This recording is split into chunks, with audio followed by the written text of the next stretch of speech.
All right, Eric, will you? Okay, Sandy, ready? are you asking to Eric? Are you asking Eric to record as well? I wasn't going to. Okay, I think Town Meeting TV typically does. Yes. Okay.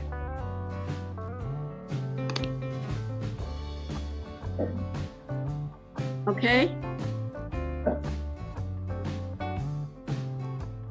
Sohaila. There's Sohaila. Hi, Nathan. How are you tonight? Hi, I'm good. How are you? Better? What do you mean? What's the matter with you? No, me? Yeah, I thought you said you were better. Oh, no, I'm good, Sandy. Okay, great. Good. He's on the Tax Appeal Commission.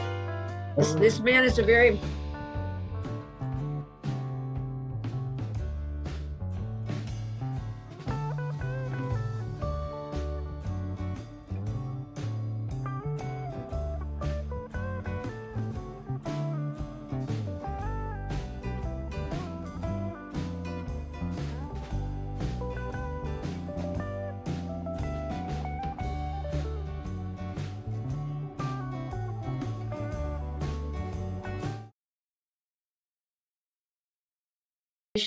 in Burlington, which covers all public meetings. And they record them and it's shown on their website. And we will send out a link when we get that link, right, Jenna? For sure, and all of those past links can be found on VICI's website, which is vicii.org. Great, thank you very much. Very welcome. Okay. All right.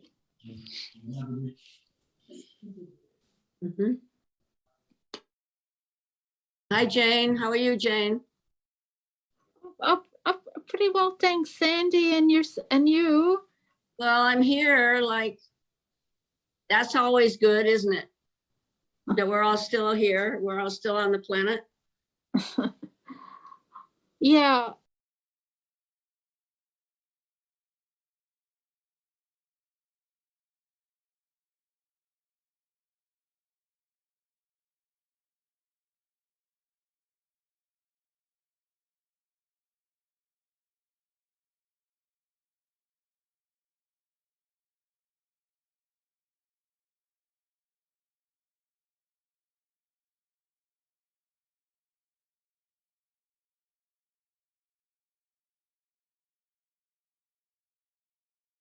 That all right, Jenna? Where are you gone now?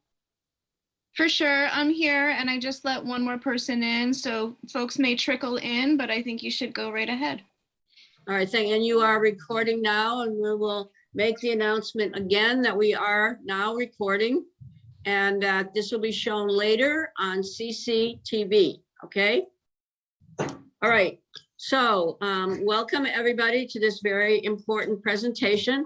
We are presenting this kind of a little bit of a debate tonight, I hope, on behalf of the Vermont Institute of Community and International Involvement. I might mention that was the original name of Burlington College, where I taught for a very long time.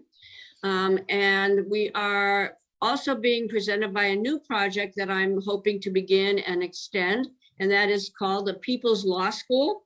And I want to do that here and discuss important legal issues, also political issues, also all kinds of issues. But tonight we are concentrating on a legal issue, and we are presenting that on behalf of the People's Law School and the Vermont International Community and Institute of Community and International Involvement. And that institution is dedicated to bringing some kind of critical thinking, and hopefully we will bring up such topics that cause everybody to critically think and to give information about important issues which are being debated in our society. And in that regard, tonight, we are going to talk a little bit about vaccine mandates. The reason that I think that this is extremely timely is, of course, we've been discussing vaccine mandates for a long time in response to COVID, which is sweeping the planet still, this COVID or coronavirus. And in that regard, the strategy of particularly the European nations and the United States has been to vaccinate and to, in cases where there are questions about vaccination, to also to issue at times vaccine mandates. It's not the first time in history that that has happened. And that's why we are discussing this issue tonight. There's a second reason to discuss it tonight, because our US Supreme Court is discussing the same issue right now, even as we speak. Because our President Joseph Biden, has issued, he wants to issue vaccine mandates and do that on a federal level and extend those mandates to all employers with over 100 employees. There have been challenges to that mandate. And right now, the Supreme Court of the United States is deciding whether or not the president has exceeded his powers, or whether he has the authority, given the emergency situation that we are in, to issue on a federal level a vaccine mandate and say to all businesses with over 100 employees that they have to carry out vaccine mandates. So they're basing a lot of their arguments in the courts on a case in 1904 that was decided by the United States Supreme Court in a case called Jacobson versus Massachusetts. That was decided in 1904 when another pandemic was sweeping the planet, and that was the smallpox vaccine situation and the pandemic in the late 19th and early 20th century. All of you who remember going to school remember getting that smallpox vaccine. That case was decided that the state had the authority to pass vaccine mandates back in 1904. The decision then in the US Supreme Court will depend on that being set as a precedent when they decide pretty soon, I hope, that the President of the United States either does or does not have the authority to issue a vaccine mandate against all employers with over 100 employees. There's also a section that says of his mandates that says that he can issue those mandates to all healthcare workers. That's correct, Nathan, isn't it? Yes. Okay, Nathan. All right, I want to present. Okay, so this is an argument. I would like to mention that I believe that we should try as much as possible to make this a legal argument, because there have been so many other kinds of arguments that have not really been solved. And this one is about to be solved. In other words, there have been arguments over the whole course of this pandemic about statistics, figures, hospitalizations, efficacy of the vaccines. But I want to concentrate tonight on the legality of the president and whether or not he has the singular authority to issue a vaccine mandate to all employees, and also for healthcare workers. With us tonight to present the case for Massachusetts versus Jacobson, at least to explain it, is Nathan Viraj, who here at AALV, we've had the great gratitude to Nathan because he has now come here, joined us, and is working on very important cases, usually involving immigration. He's working with our other expert on immigration, who I hope that I see on this Zoom, Michelle Janess. And they are helping so many people.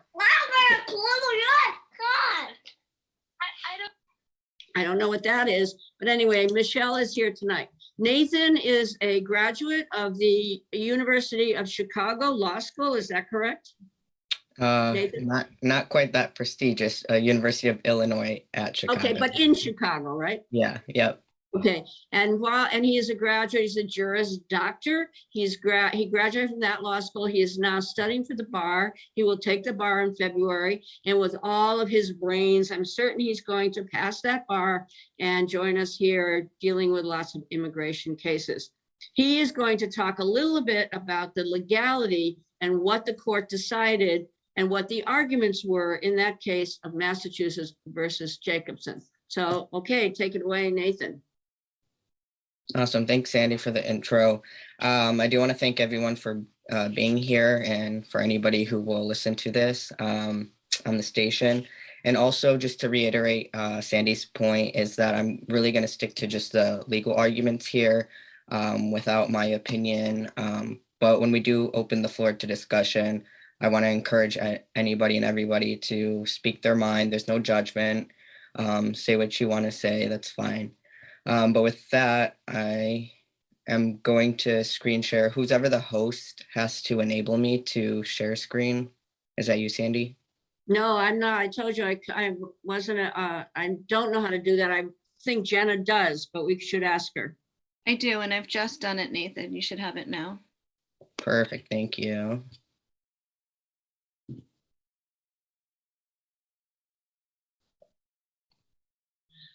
Oh, gone. Okay, all right. It's kind of difficult to read, but okay, there you go. Great. Oh, wait 1 second. Okay, sorry. It somehow started from the back. Okay, so as Sandy said, this is Jacobson versus Massachusetts, early 1900s case. So facts of the case. Basically what had happened was, can everybody hear me okay? I think Yeah, so. yeah. Okay, awesome. So Massachusetts law gave cities the ability to impose mandatory vaccine requirements on its residents. This was during, as Sandy mentioned, during the smallpox epidemic. So the city of Cambridge in Massachusetts went ahead and enacted a mandatory vaccine requirement for adults. And Mr. Jacobson did not want to get the vaccine because as a child, he had experienced an adverse reaction and fearing that he would become ill again, he did not want to get this vaccine. In response to that, he was criminally charged and fined $5 and was imprisoned. And he would stay in prison until he would pay that fine, which he ultimately did. I just wrote the statutes here. You don't have to read it. I'm not going to read it. This was basically directly from the city of Cambridge and the state. So the state here, you could see that the state gave the authority to each city to enact that if they wish, and which they did. So you could read that later. So some of the focus questions, and Sandy again already alluded to it. Number one, for this case specifically, Jacobson versus Massachusetts, is if states can allow cities to impose mandatory vaccination requirements on the residents of the state during a pandemic. And then the second question, which would be relevant for this executive power or authority, is whether the president has that authority or power to impose the mandatory vaccination requirements for employers. So ultimately, the conclusion of Jacobson, and we've seen this today in some challenges, is that the Supreme Court held that states can require its residents to get the vaccines during an epidemic or pandemic, which is under its police powers. For those of you that don't know, police powers generally come from the 10th Amendment of the Constitution, which allows states to enact certain laws or regulations that would protect the health and safety of the public. And the court found that persons, this is just a quote directly, persons and property can be restrained in order to secure the general comfort, health, and prosperity of the state. That's cited from the case, who was citing an earlier case precedent. And then some of the analysis here is that the court found that a community has the right to protect itself against an epidemic of disease, which threatens the safety of its members. And also, again, this is just talking about states. This has nothing to do with federal. It's not answered in this case at all. It's just referring to state authority. And then secondly, legislature has the right to pass laws, which according to the common belief of the people are adapted to prevent the spread of contagious diseases. And then I put a little quote here that I thought was important. It says, the justice here wrote that while we do not decide and cannot decide that vaccination is a preventative measure for the smallpox, we take judicial notice of the fact that this is a common belief of the people of the state. So this interpretation here is the justice wasn't necessarily going by the exact numbers or anything like that, or even concrete evidence. It was just whether the commonality of people agreed that that could be a preventative measure for the disease.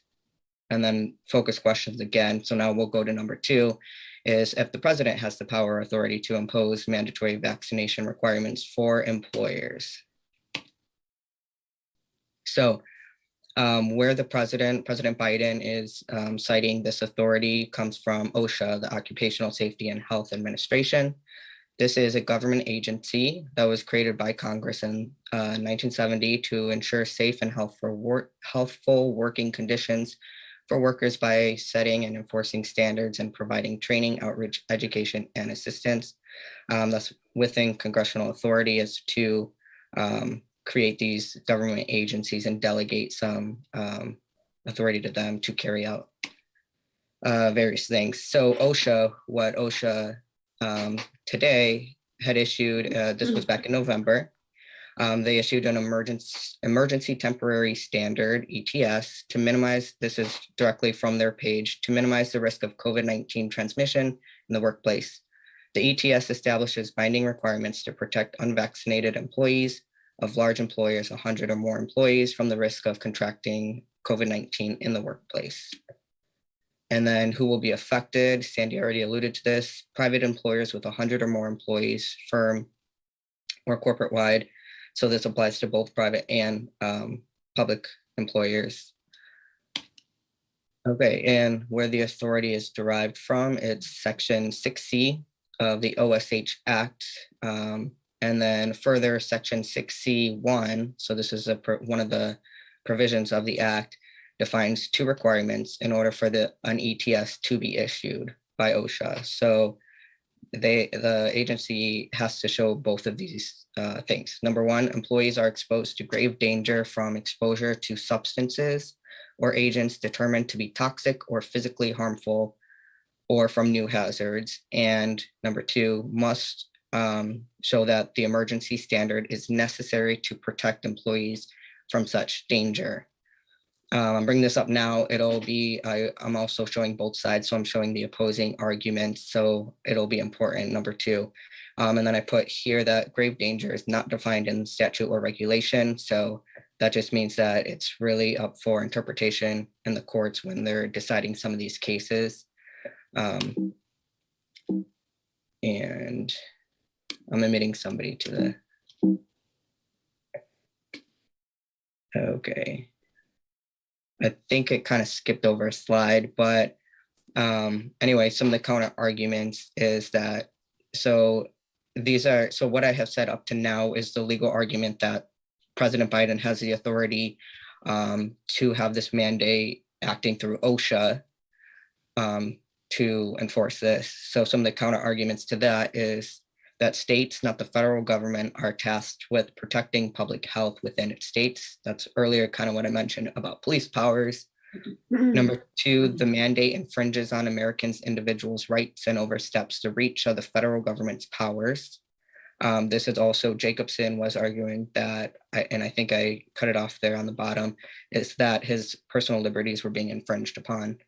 And then attorney Ben Flowers, who is arguing in front of the Supreme Court, actually, he argues that COVID-19 is not, for most employees, an occupational danger that OSHA may regulate, and does not present a grave danger for many employees subject to that mandate. So that Ben Flowers is arguing that OSHA is not meeting the second prong of that test, and thus cannot issue this emergency temporary order for the vaccines. And then this is another part of it, is that OSHA fails to demonstrate that an emergency standard is necessary to protect workers.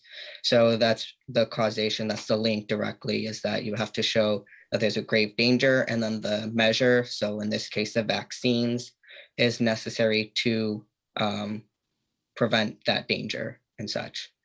And this I just put, I won't read it off. This is just President Biden's press release regarding it. It's pretty much what OSHA already said.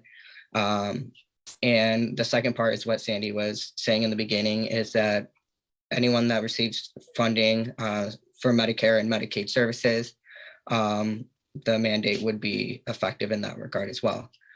So this would affect healthcare workers directly and the facilities participating in those programs. That's just my contact information. You can see it on the slide later.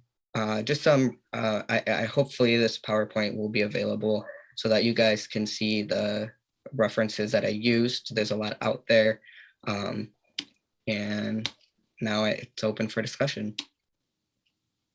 Okay, before we do that, before we open it to the public, I wanted to ask Nathan a couple of questions that clarify. I'm going to avoid arguing. I'm going to leave that up to the audience. Okay, so this was a case where there was a smallpox epidemic. Is that Sandy, your can I understanding? interrupt for 1 second? Sure, who's that, Jenna? Yeah, it is. Nathan, would you stop sharing screens for the recording so that Yes. we can view the speaker? Thank you. No problem. Okay, so so Nathan, as I understand it then, there was a smallpox epidemic going on in the early 20th century, right? Correct, yes. And this had been defined as an epidemic throughout the world, not just in the United States. Right. Is my understanding also that this epidemic had been going on for some years? Yes, it was going on for, I believe it was a while. When they were talking about vaccines specifically, I want to say it was close to 100 or so years. It was a long time. Right. Well, in my research, it does say that it had been going on for 100 years and that vaccines had been used for that period of time too, at least with a certain degree of success, right? Correct. So, but this was a case involving Massachusetts, and Mr. Jacobson, actually, I believe was an immigrant, a Swedish immigrant, who had bad results from vaccines. So he therefore declined to take this specific vaccine. Is that your understanding? Yes. And then the state, the US Supreme Court said that the state of Massachusetts could mandate that he take this vaccination. Is that also correct? Yeah, for residents, yes. I don't think they addressed. Right, so it was the state, therefore, it was the state of Massachusetts who said that vaccines could be mandated for the residents of Massachusetts. Correct. The last thing I wanted, and so he said, no, I don't want to do it. Right. So he fell afoul then of a law of Massachusetts, the state of Massachusetts, that he had to do it, or an ordinance. Yeah, yep. So what was the penalty? Do you remember that? Was he forced to do the vaccination or what? No, so he was fined $5, which would equivalently be about $150. And until he paid that fine, he was imprisoned. So he therefore never did get vaccinated. Is that true? I didn't look into it, but I would assume, I'm not aware that he was vaccinated. Okay. He was punished, however, by a criminal law and a fine for not doing it, right? Correct. Okay. All right. So those are my questions just to clear up what happened. And in the US Supreme Court, Justice Harlan ruled that the vaccination did not violate the 14th Amendment. The 14th Amendment requires equal protection of the law of all citizens of the United States. He also decided that the police power, meaning the cops and health officers, can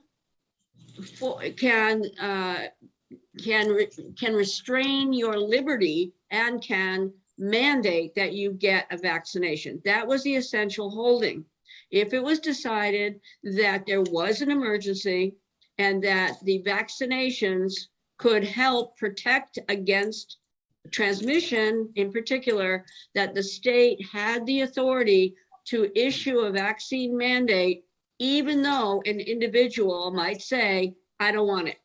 Okay, is that the way you agree with that analysis, Nathan? Yep. All right. So so why don't we open it up now to anybody else who has anything to discuss, to say, or give us your opinion. Were they right? And does it pertain to today? Hello? Yeah, hi, Barry. Hi. Some reason my screen just changed and I don't, okay. The first thing to remember is that the federal government does not have police power other than for matters that are specifically listed in the Constitution, like treason, within the military, interstate commerce now, etc. And that the police power to protect the health and welfare generally falls upon the state. And that's why it was basically a Massachusetts case that went to the Supreme Court over the smallpox vaccine.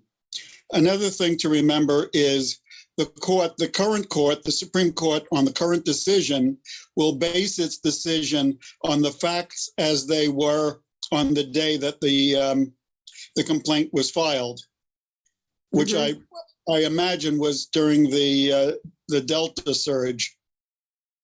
And while it may have been reasonable during the Delta surge, under today's presumed facts, we don't know for sure yet, but on the facts as they're emerging for Omicron, it does, the justification seems to have vanished. Okay. But the court will not be deciding under Omicron. It will be on the day, whether the decision was valid on the day it was issued. Then the other issue, of course, is whether OSHA has the authority to impose those kinds of mandates. And I don't know anybody that really thinks that they do.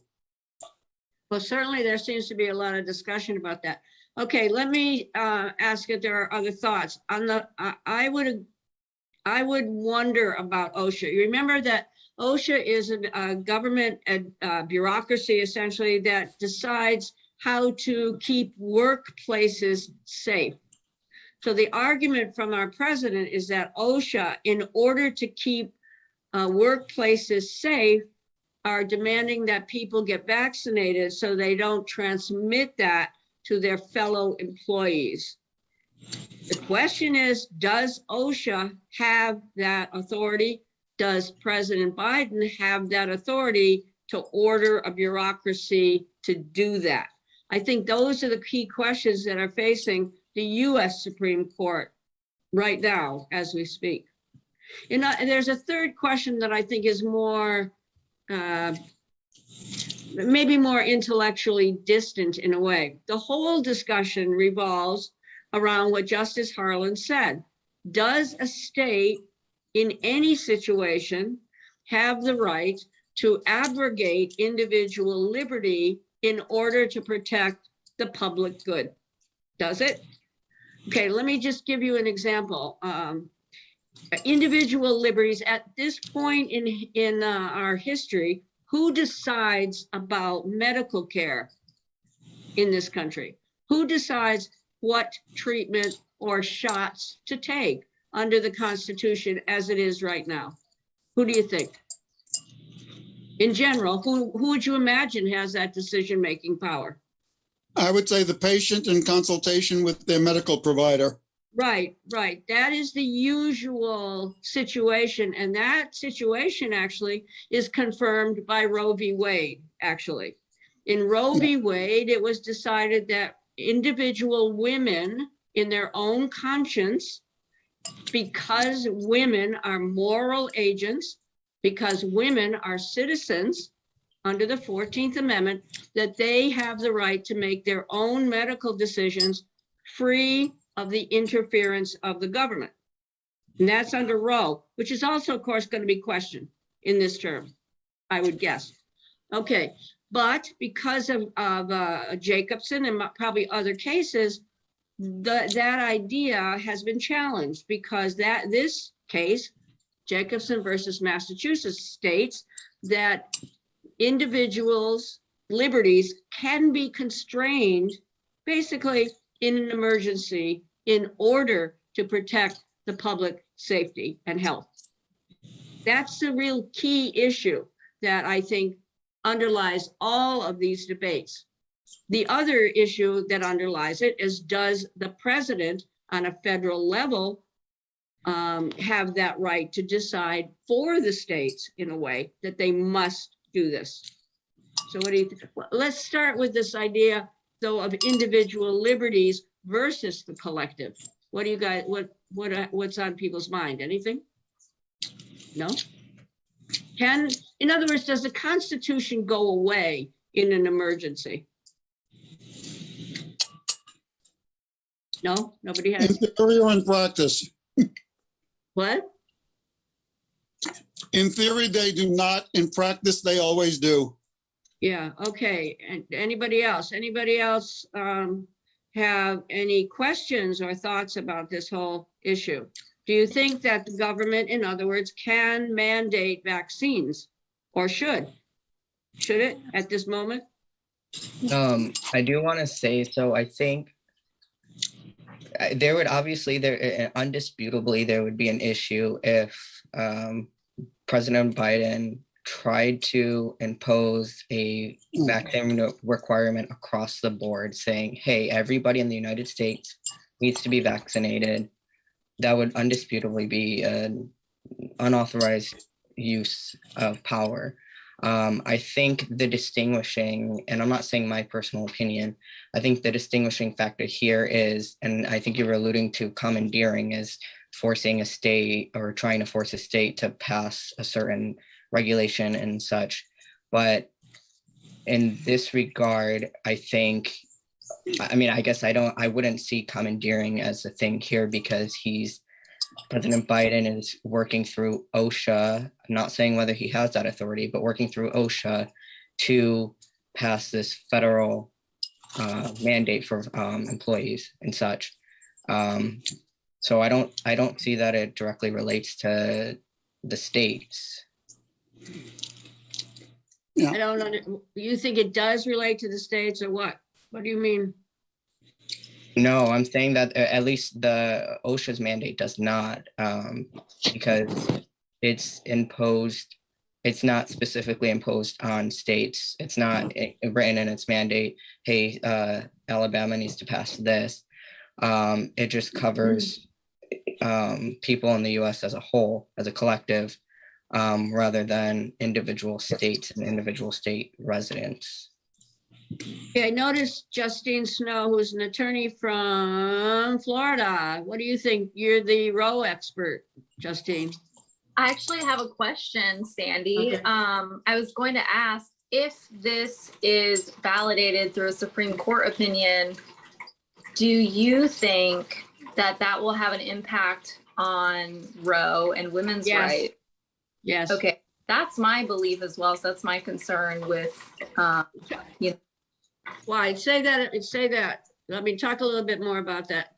I guess Justine, by the way, let me talk a little bit about Justine. She is an attorney, a public defender in Florida, who I had the privilege of having in my classes at Burlington College before she became an attorney. When she was an undergraduate, she went on to become an attorney. She's the public defender in Florida right now, and she will be presenting on Roe later in the I guess in the spring, right? I think we've decided. Okay, so Justine, I think, framed her question: if the court goes in the direction that the government does have this authority to mandate vaccines, how will this affect the arguments in Roe v. Wade? And why don't you try to answer that, Justine?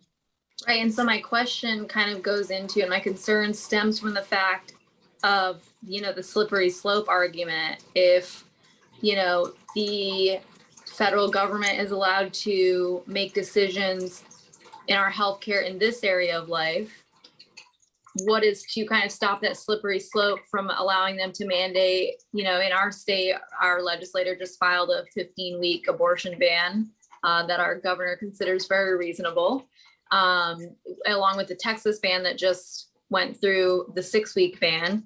So if, women's rights, if we are arguing as women that the government should not have a say in our healthcare and our decision whether to keep a pregnancy or not, but then on the other side, we're saying, yes, you can tell everybody to get a vaccine. I just don't see how those coincide and don't relate to each other.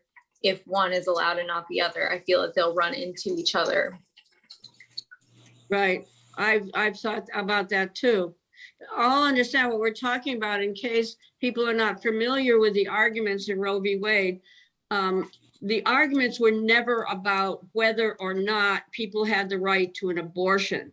The argument was under the 14th Amendment, which is mentioned, of course, in these briefs. In the 14th Amendment says that all persons born in the United States are citizens of the United States and are entitled, therefore, to the equal protection of our laws. Now, how does this relate to women and abortion, and in fact, all citizens? That means that it is in the purview of a citizen under law to have the rights to make medical decisions in their own individual judgment in consultation with their doctors. So what Justine is saying, if the court listens to the, there's going to be a debate about the abortion, it'll be the same debate. In this argument about vaccine mandates, does a person have the right to refuse a vaccine based on their own individual circumstances, or can the United States government say this is such a threat to the public safety that you have to be vaccinated? Those are the two sides. Can, in other words, the government force you into a medical decision that you don't want to do? And then here's just my other point, and this is not related necessarily to the legal argument, but more of the impact it would have if it does go through. So obviously, I've talked before, I'm very pro criminal justice reform. And so if this is allowed, and there are penalties associated with it.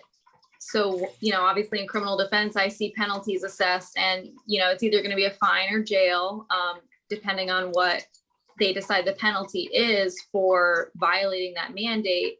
And so are we going to take our resources and criminalize people and either put them in jail or assess a fine? And then if they don't have a fine, if they have a lien on them, they lose their license, whatever the penalties typically are when you violate the law. And so that's obviously not a legal argument that's in front of the Supreme Court, but that's more of an impact argument, and kind of my question on how that will impact society as a whole. Does anybody else have a thought about that? Yeah. Barry? Let's see. The abortion laws were decided on, when does the fetus have rights independent of the mother? There's no national emergency involved in that, unless the states in passing abortion laws, use the language of the anti-choice folks, that, there's an Armageddon, or what's the word for trying to wipe out a population? Genocide. Genocide, right. That this is a genocide against unborn babies, right?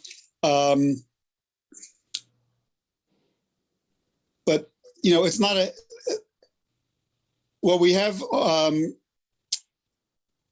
the vaccine issue is a health emergency where clearly there really is no health emergency unless it's decided for purely political reasons and upheld for purely political reasons that abortion, the number of abortions constitute an emergency in a particular state. But another point I want to make is the courts are very reluctant to substitute the state's judgment with its own. Right? Really? Yeah. I'm not certain of that, but I go mean, ahead. I've seen lots of cases, Yeah. you know, where they on vaccine issues, even though it's clear to many of us that the emergency is definitely tamped down, if not over, if a legislature and a governor in passing emergency orders determine that an emergency exists, it'll be difficult to get the court to go against that unless it's shown that there was a hidden motive, as the Second Circuit found in the Vermont Yankee decision, where the federal law precluded the states from determining issues for nuclear power that involved public safety. Yeah. Right. And the Vermont legislature passed a law based on some economic issues. I don't remember exactly what it was. But there was evidence presented by Vermont Yankee that was not the real legislative motive, that they really just wanted to shut it down because they felt it was unsafe. Yeah. And that's what the Second Circuit went along with. So that was a case where, you know, false motives would be used to override a state finding of fact. Yeah. Well, but in the abortion case, there are plenty of people. That is the sort of the argument from the anti-choice argument, is that it is a healthcare crisis for fetuses. Under the principles of Roe, however, a fetus is not a person yet because a fetus is not born. So it's under the 14th Amendment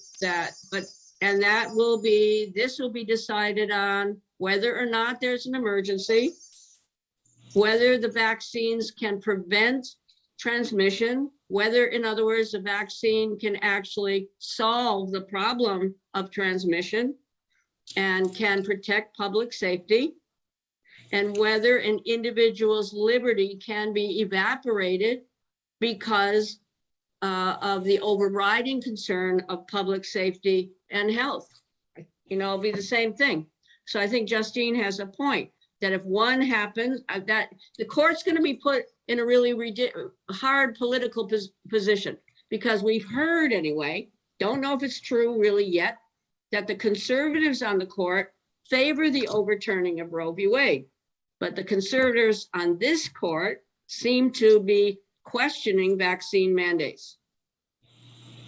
The liberals on the court favor a woman's right to choose, but they also favor vaccine mandates. So it's a really curious contradiction, and I was so surprised the other day that Justice Sotomayor revealed her prejudice. If you know what I'm talking about, because she way overestimated the amount of children that are getting Omicron, I guess. She said hundreds of thousands, didn't she? Did you hear that, Justine? In public, she said it at a press release to justify what I think is her position going to be, that vaccine mandates are fine because there's such an emergency. On the other hand, she has said that she's totally pro-choice. So I do think there's a direct threat. The underlying argument is going to be whether the court can override individual liberties in order to guarantee public safety. I think. What do you think, Justin? Can I Go just ahead, Nathan. Sorry. No, that's fine. I just wanted to give some people in the chat, because I don't know if it'll be recorded. Some people are talking about, which we were kind of talking about, I think Barry was correct me if I'm wrong, alluding to a little bit, but there are people that agree with and state that the difference, and again, this is kind of what we already discussed, is that abortion doesn't necessarily affect society as a whole as far as the pandemic would with contracting coronavirus, whether it's deadly today or not. I think the distinguishing point, as people say, and that I could see as well, is that this transmission of a deadly, or maybe not deadly now, but severe illness or a disease affects everybody as a whole. And when you talk about the equal protection and you're singling out a specific group, and Jacobson actually even discussed this when he knocks down Jacobson's argument about the equal protection, is that this affects society as a whole, in a sense. Whereas, so I can see, and I'm 100% women's rights, pro women's rights. So I do, and I do hope that courts would be able to distinguish if this were to happen. I have some hope that courts would be able to distinguish and still allow women those rights. That's a good hope, but that's what it is. It's merely a hope, Nathan. Any other, is there anybody else in the chat? Well, on the other hand, it's merely Wait a minute, fear. Barry, there are people in the chat, I think, aren't there, Nathan? Is that it? No, I that's it. Okay. Sandy, I wonder if it's an important distinction. This is Jenna speaking, by the way, that the mandate, and maybe I misunderstand it, is for employers of companies of a standard size or a particular size. And it's not kind of a blanket mandate for every individual in the country. And then my second question is, how does it, if at all, impact waivers? Will folks, even within employers of those numbers, still be able to access medical waivers? Because, and I would think that those two distinctions would kind of protect Roe from coming under the same kind of vulnerability, if it does come to that folks are alluding to right now. That's a great question. I have another question. I don't know kind of I don't know exactly what will happen. I do know there's another question. Does the government have the authority to mandate business to do anything? These are private businesses. You know, does the government in general have the right to tell private businesses what they have to do? That's a whole other question. They certainly have taken the position, often the government and the capitalists, essentially, that the government doesn't have the right to tell them what to do because they are private individuals, private enterprise, and the government should just butt out. That's a whole other question. And in regard to, so I don't really know what the nature of your question is. The second part of it, though, as I understand it, Jenna, is will there be exemptions? Is that how I understand what you're saying? Yeah, and I think that you were kind of getting right to my point is, isn't this mandate more about having the authority to mandate employers, because it's not a blanket mandate for each individual citizen. Right. I think you are right. It's going to affect, though, enormous amounts of people. That's what they're arguing. Jane has her hand up, but could I just address one other thing before we let Jane in? And that is about these exemptions. There have always been two exemptions to any of these mandates: religious and medical exemptions. The government is taking the position, though, that neither really count that much anymore. They are saying pretty blanketly that you're going to have to stand on your head and really perform enormous proof that you have a right to a religious exemption or a medical exemption. They're kind of evaporating that. Now, that really disturbs me a lot because I totally believe in religious liberty. I'm not religious. I don't belong to a church. Used to, I don't anymore. But I really value a person's freedom of conscience, which is really basically how they believe, and that includes religious stuff. But the government seems very anxious not to give exemptions. I mean, the government mandated recently that if you're in the military services, you have to get a vaccination. In Texas, 40% of the National Guard won't do it. So what's going to happen to that in that case is and they've applied for those kinds of exemptions. What is going to happen in Texas will be interesting. Will they be kicked out of the military? See, now that's a different question too, because the punishment in our situation is not to go to jail, as Justine thought, or to be criminalized, as the Massachusetts case said. It is to be kicked out of your employment. That is the penalty. So it's kind of different in that regard too. If somebody who's an employee says, I'm not doing it, they lose their job. That's what happens. They don't go to jail, but they lose their job. Okay, so Jane had a question.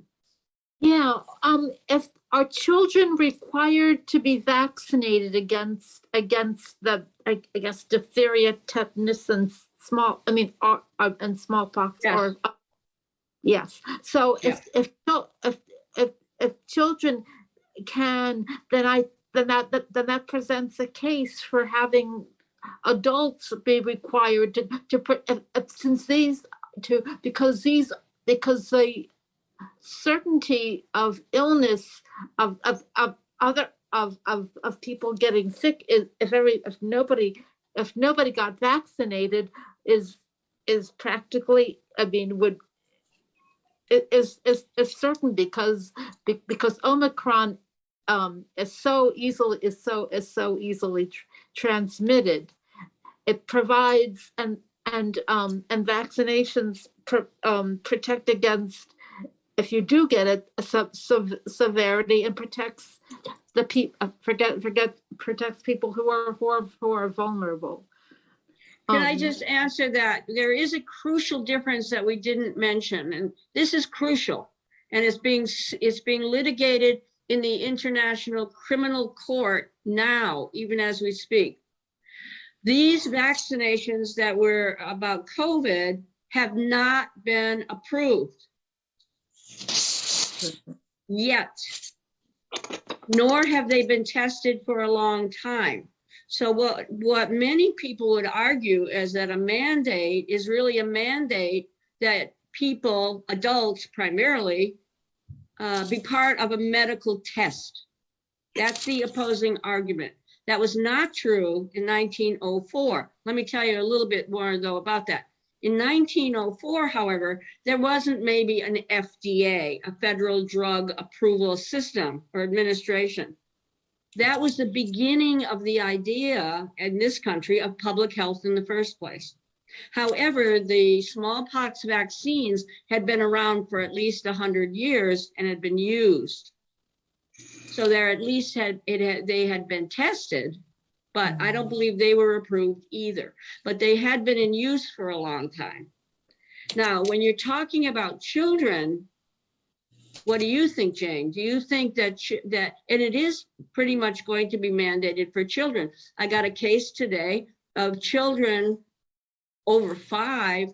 They're going to be required to be vaccinated in order to take part in their school sports. So, I mean, those vaccine mandates are going to be applied to children in school. That's a whole different argument, or I mean, I'm asking you guys, I guess, what you think. But the problem is that at least 2 of these vaccines, the Johnson & Johnson and the Moderna, have not received approval from the FDA and it's questionable about the Pfizer, but that seems a little bit more approved than the other 2. But the question with children is very, very important, I think. Yeah, Barry? The Pfizer vaccine was approved by the FDA on August 23rd. Yeah, at the we- U.S. Food and Drug Administration site. And, that's the headline. I know, but it's an odd thing. I'm not gonna get into the Pfizer situation, but it's a little bit strange. But all of the other two have not been approved. They have been approved for emergency use. So there's that key difference between Jacobson and also present day. I don't know if it makes a big difference in the long run, but it might to a parent. It might, and then does a parent have the right to say, I don't want my kid vaccinated? They could prior to this, but do they have that right now? Or should they have that right? Should they have that right? Can I answer that question really quick? Sure, sure. Well, I don't know if it answers your question. And I also really quickly, I know we're running out of time, but I really quickly wanted to answer somebody else's question about kind of like waivers and stuff. There are, and Sandy, it seems like has done research on like maybe the difficulty of getting that. I do want to say there are exemptions. So like, for an example, employees working from home obviously wouldn't be needed to be vaccinated. Employees who work outdoors, even if it's over 100, won't need to be vaccinated. And basically any employee who doesn't report to work or has any interaction with anybody. But secondly, and this is also in the chat, somebody had asked about what the law is about children having other vaccines to attend school. So not necessarily just singling out the COVID-19 vaccine, but other vaccines. And I've heard this argument around too, is that if we have those requirements, and of course there are some people for religious things like that do not want to get it or can't get it depending on their cultures and things like that. But for a majority of people who have those vaccines, it's hard for people to distinguish any difference when. Yeah, but there is that difference. Those vaccines that you have to go to school have been approved and tested. These have not. Remember warp speed. We all remember that warp speed program by the former President Trump got out these vaccines in record time. And then everybody got them, but they had not been tested very much, nor had they been approved. That's a key difference. I can't speak with any certainty. This is Jenna speaking again. Yeah. In regards to the COVID vaccine, but in Vermont, you can still obtain a medical or a religious exemption. And it wasn't that long ago that you could also obtain a philosophical objection. Right. And I, in fact, went to the State House and argued that they should not dismiss that they should retain it. Because, well, in my mind, what's the difference between philosophical and religious, and why do I have to claim a particular church to qualify for that type of objection? But you can do that in Vermont. It's not that difficult, and I believe that you still can do that for COVID as well. I agree with you totally, Jenna, but it is not easy anymore. And I think you're right. They removed the philosophical exemption. So what would you do if you were a person like me who doesn't have a religion and has no plan to get one anytime soon? I guess I'd have to prove that I was baptized in the Catholic Church. I don't really know. Yeah, but you're not practical. Well, maybe you are. I'm not going to ask you such a private question. But I was too. I was a Roman Catholic all my life. I'm no longer one.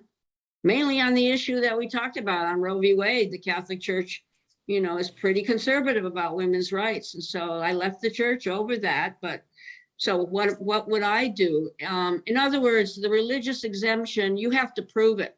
Just like you have to prove conscientious objection to war, correct? But that's allowed. But this vaccine mandate is very tough on granting exemptions. Did you have a question, Eric? Yes, I mean, a question and a comment at the same time. How can the Supreme Court make a sound decision when the science itself is uncertain? Vaccinated people continue to spread, the virus, and then the Wall Street Journal was had an interesting article on, the confusion that was reigning at the Supreme Court. Sotomayor saying that, Omicron is filling the hospital with children. So how can a Supreme Court decision be sound when the science itself is like going everywhere? So Okay, lawyers, can you answer that? Justine, you want to comment on that? Yeah. Or otherwise I will, but I will anyway at the end. But Justine, did you Okay. want to say something? Me? I'll let you answer it, Sandy. What? What? I'll let you answer that. Okay, let me just say, and then Barry, the reason is that the Supreme Court doesn't decide on science. They're deciding on an interpretation of as they should. They are deciding on an interpretation of the Constitution. What they have got before them right now, and it's critical to all of us, is whether or not under the US Constitution, the president can go around bossing private businesses, or is that an exceeding of presidential authority? Okay, they're not going to decide on the science. That's why I sort of wanted to keep the science out of this discussion. This is a legal discussion. And does the president have this extra constitutional right to tell an employer that he's got to vaccinate his employees? Okay, Barry, who's next? Okay, I think a more accurate way of saying pretty much the same thing is that a reviewing court is not going to be deciding the facts. And Right, of course, in this exactly. matter, it's a matter of facts based on what the science is. No, I think they're going to take the easy way out, which is just to say it's not valid because of the way that it is being done through OSHA without a review period, Right. et cetera, et cetera. What they might do, if they do want to uphold it, if they like the idea of the president being able to do it somehow, would be to remand it to the lower courts to take testimony on the facts as they stand today, which have never been before Yeah, a but court. this is, I think they're gonna do less than that because they are regarding it as an emergency. They took this up pretty quickly. Jane wants to say something, I think, right, Jane? Yeah, I think the question about whether about whether they've been approved or not is not as important. Because the methods to test are pretty sound. How these companies had decided that yes, this is pretty effective. This is pretty Companies? effective. Are you saying? Yeah. Are you saying, Jane, I'm that not the talking company? about Pfizer and Moderna. Yeah. The methods that the vaccines have undergone some testing, and based on those based on the tests that they decided that very likely that they would be effective. I mean, it's not proved beyond a reasonable doubt, and they have to go through. And I'm glad the approval process is Okay, right. very rigorous. But Eric, did you have, I'm sorry, yeah. Jane, you through? Jane? I'm not sorry through. Yeah. Okay, Eric, did you have your hand up? No, Justine. yeah, Justin had a. I just wanted to just kind of go back to what Eric was asking and then Sandy, your answer, and then pulling from what Nathan presented at the beginning. In the original case, Nathan had mentioned that they aren't deciding they were not deciding in that case whether the vaccination was effective, but they were deciding along the lines of that there was a general common belief that the people Right. Yeah. had that. So I think that just kind of goes into answer Eric's question a little bit based on what Nathan had mentioned. Right. Okay, Eric, were you gonna say something? Yeah, but so so the question is, the Jacobson ruling still got teeth or not?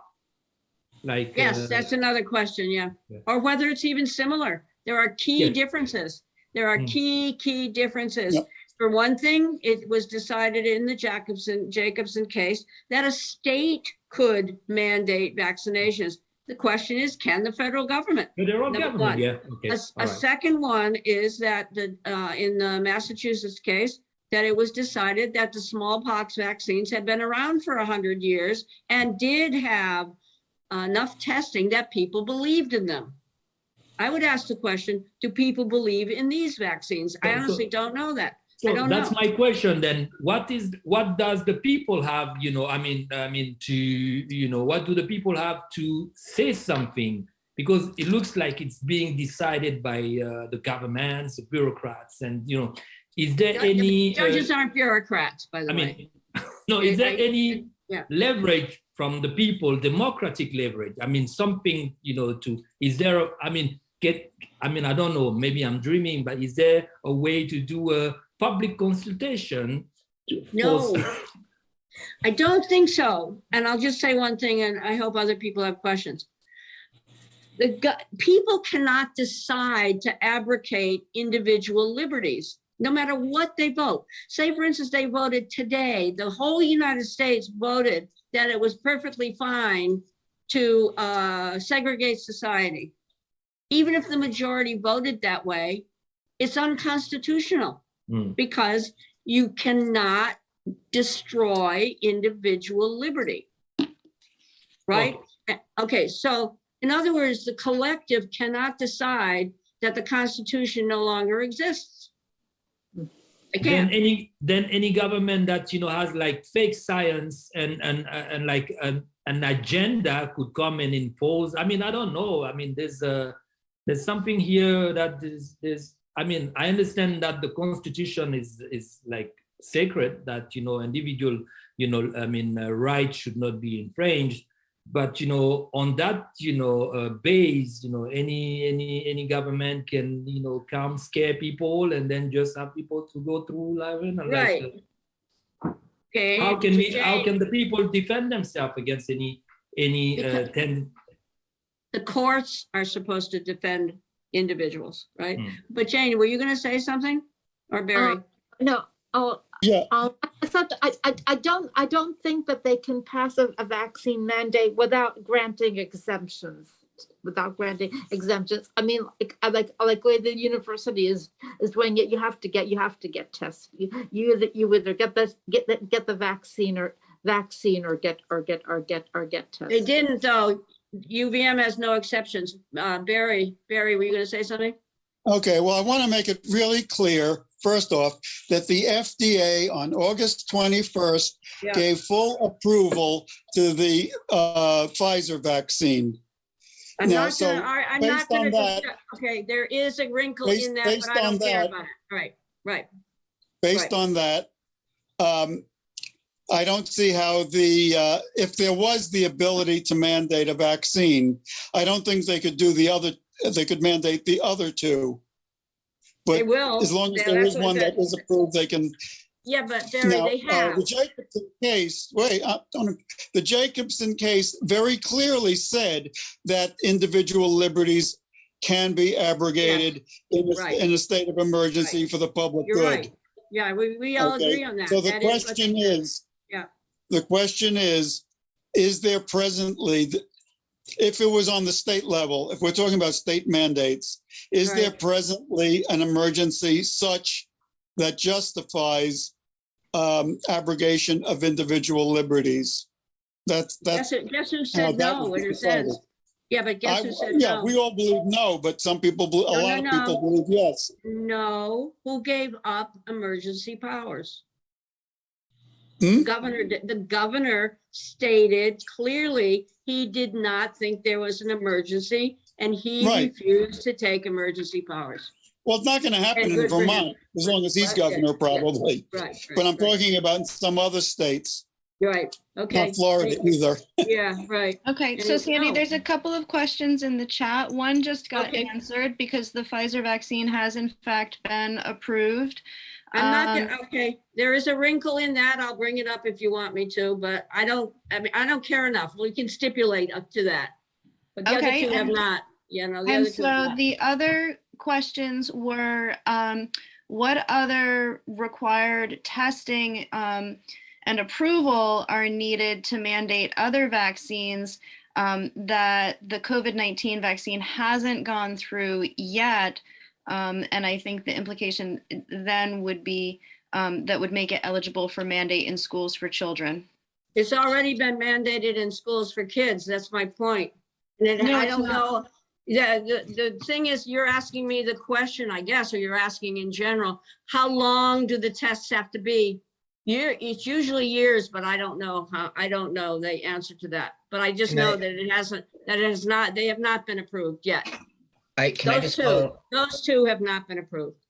Can I just follow up? So I think the Yeah. question was, because I was taking a tracker when it was asked, I think it was in response to, I don't remember whose comment, maybe it was Sandy, who said that the biggest difference here is that the smallpox vaccine was approved for such and such years. No, there's I no don't know that because I don't even know if there was an Well, that's- FDA. Right. So that I think that's where the Right. question, I think that's where the question is from, Yeah. is that Yeah. how can we say that this is any different when we don't have a criteria of how long it should be approved? I think that's where the question is coming from. I think the difference, as I've stated, is that smallpox had been around for 100 years and so had vaccines. What I did say also is that I don't know if there even was an FDA at that time, but they had been tested for at least, according to an article that I read, almost 100 years.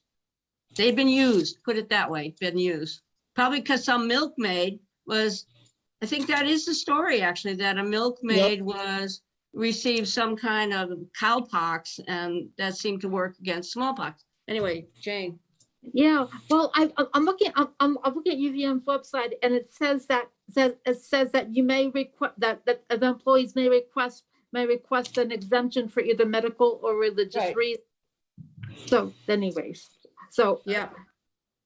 Those exemptions do exist. They're just very difficult to get. and Okay, any other questions or thoughts? We've gone a little bit over. Go ahead, Jane.